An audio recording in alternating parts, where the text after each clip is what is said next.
मानू चवंदा त यार हे करमपुर मां एड़ो को सबक पढ़ी आयो आ विसरे सी न तो को मुझो सबक यहाँ ते लिखंदो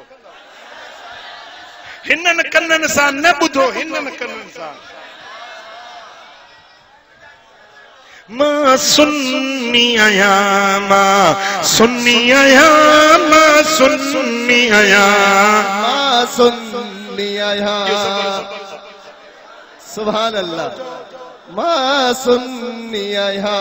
मां सुन्नी आया मुझो सुन्नत सा बस प्यार आए मुझो सुन्नत सा बस प्यार आए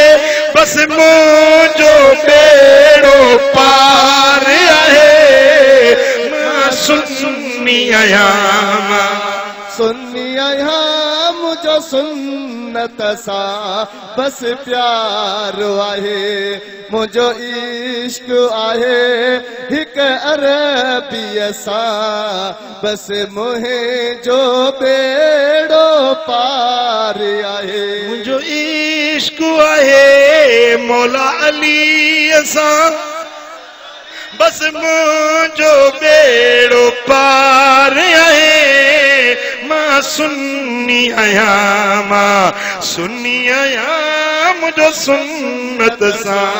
बस प्यार आहे सुभान अल्लाह अल्लाह मुझो महबूद आए मुझे मन जो वो मकसूद आए वो हर जाए हक मौजूद है वो हर जाहक मौजूद वो मुझो पालन हार है मां सुन्नी आया मां सुन्नी आया बस मुझो बेड़ो पार आहे अली मुझो चैनी सा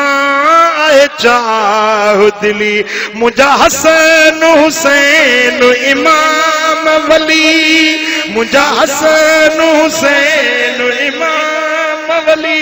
मुझो हर असहाबी सा प्यार है मां सुन्नी आया मां सुन्नी आया मुझो सुन्नत सा बस प्यार आहे मां चुमंदो नबी जो नाम आया मां पंज तन जे पियो सामे आया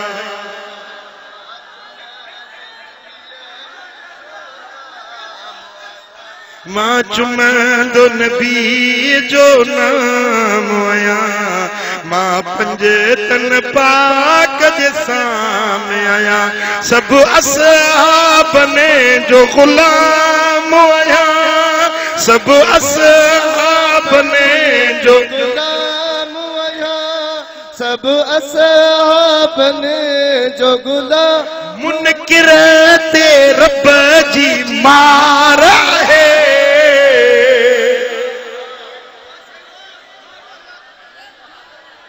मुनकिर ते रब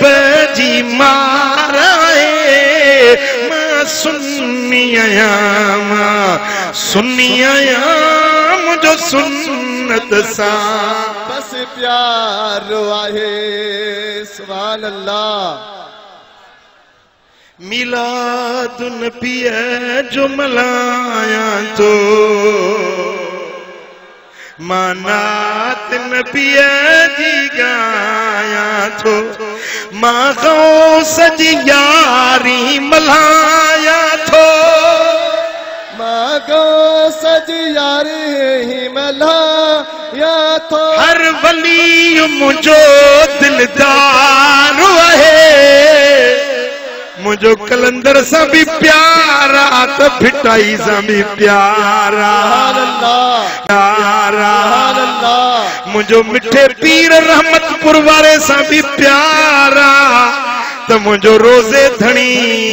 किंगरी वारे सा भी प्यारा मुझो मशहूरन वारे साईं सा भी प्यारा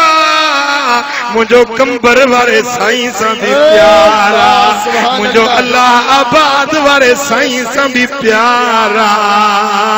मुझो सचल सरमस्त सां भी प्यारा सुभान अल्लाह सुभान अल्लाह मातली वारो मुझे अखियुनि जो ठारा मुझे ये जो हारा मुझे दिल जो दिलदारा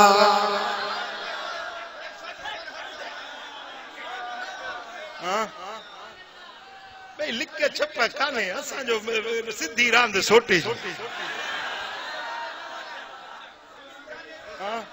असा जो अकीदो इहो आ पुट असा जो सबक इहो आ हाणे कोई एतराज करे तो पियो करे।